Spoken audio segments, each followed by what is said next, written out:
ಎಲ್ಲರಿಗೂ ಸ್ವಾಗತ ನನ್ನ ಯೂಟ್ಯೂಬ್ ಚಾನಲ್ಗೆ. ನಾವು ಇವತ್ತು ಮಾಡೋಕೆ ಕೊಟ್ಟಿರೋದು ಹಾಗಲಕಾಯಿ ಪಲ್ಯ.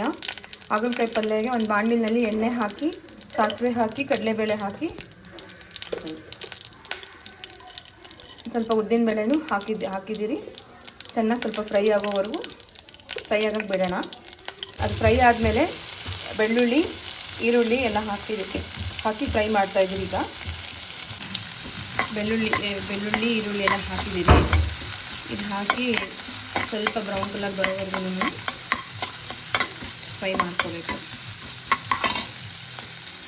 ಹಾಗಲಕಾಯಿನ ನಾವು ಸಣ್ಣದಾಗಿ ಕಟ್ ಮಾಡಿ ಇಟ್ಕೊಂಡು ನೀಟಾಗಿ ಅರಿಶಿನ ಉಪ್ಪು ಹಾಕಿ ಒಂದು ಹಾಫ್ ಆನ್ ಅವರ್ ನೆನೆಸಿ ಆಮೇಲೆ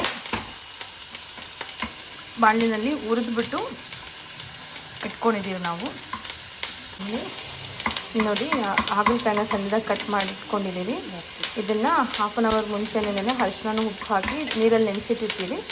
ಆಮೇಲೆ ಅದರಿಂದ ಚೆನ್ನಾಗಿ ಇಚ್ಚಿಬಿಟ್ಟು ಅದನ್ನ ನೀರು ತೆಗೆದು ಬಾಣಲಿನಲ್ಲಿ ಹಾಕಿ ಫ್ರೈ ಮಾಡಿ ಒಂದು ಕಡೆ ಇಟ್ಕೊಂಡಿದ್ದೀವಿ. ಟೊಮೆಟೊ ಹಾಕಿದ್ದೀವಿ. ಟೊಮೆಟೊ ಹಾಕಿ ಚೆನ್ನಾಗಿ ಫ್ರೈ ಆಗ ಬಿಡಬೇಕು. ಈಗ ನೋಡಿ, ಹಾಗಲಕಾಯಿ ಹಾಕಿದ್ದೀವಿ. ಹಾಗಲಕಾಯಿ ಸ್ವಲ್ಪ ಎಣ್ಣೆಯಲ್ಲಿ ಫ್ರೈ ಆಗೋದಕ್ಕೆ ಬಿಡೋಣ.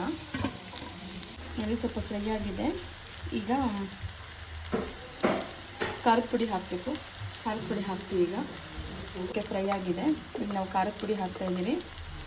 ಖಾರದ ಪುಡಿ ನೀವು ನೋಡ್ಕೊಂಡು ಹಾಕಿ. ನಾವು 1.5 ಸ್ಪೂನ್ ಹಾಕಿದ್ದೀರಿ. ನಿಮ್ಮ ಖಾರ ಎಷ್ಟು ಬೇಕೋ ಅಷ್ಟು ನೀವು ಹಾಕ್ಕೊಳ್ಳಿ. ಸಾಕಷ್ಟು ಉಪ್ಪು ಹಾಕಿದ್ದೀರಿ. ಆಮೇಲೆ ಜೀರಿಗೆ, ಮೆಂತ್ಯ, ಉದ್ದಿನಬೇಳೆ, ಎಳ್ಳು ಎಲ್ಲ ಹುರ್ಕೊಂಡಿದ್ರಲ್ಲ ಆ ಪುಡಿ ಹಾಕಿದ್ದೀರಿ. ಪುಡಿ ಹಾಕಿ ಚೆನ್ನಾಗಿ ಫ್ರೈ ಮಾಡಬೇಕು. ಮೆಜರಿಂಗ್ ಸ್ಪೂನಲ್ಲಿ ಹುಣಸೆ ನೀರು ಹಾಕಿದ್ದೀನಿ. ಹುಣಸೆ ನೀರು ಹಾಕಿ ಸ್ವಲ್ಪ ಹೊತ್ತು ಕುದಿಯೋಕ್ಕೆ ಬಿಡಬೇಕು.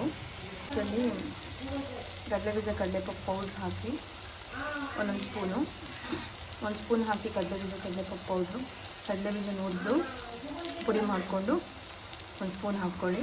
1 ಇಲ್ಲ 2 ಸ್ಪೂನ್ ಹಾಕ್ಕೋಬೋದು. ಆಮೇಲೆ ಒಂದು ನಿಂಬೆಹಣ್ಣು ಸೈಜಷ್ಟು ಬೆಲ್ಲ ಹಾಕ್ಕೊಳ್ಳಿ. ಕೊತ್ತಂಬರಿ ಸೊಪ್ಪು ಹಾಕಿ ಸ್ವಲ್ಪ ಹೊತ್ತು ಫ್ರೈ ಮಾಡಿ. ಆಮೇಲೆ ಅಷ್ಟೇ, ಹಾಗಲಕಾಯಿ ಗೊಜ್ಜು, ಹಾಗಲಕಾಯಿ ಪಲ್ಯ ರೆಡಿಯಾಗಿದೆ ತಿನ್ನೋದಕ್ಕೆ. Thank you.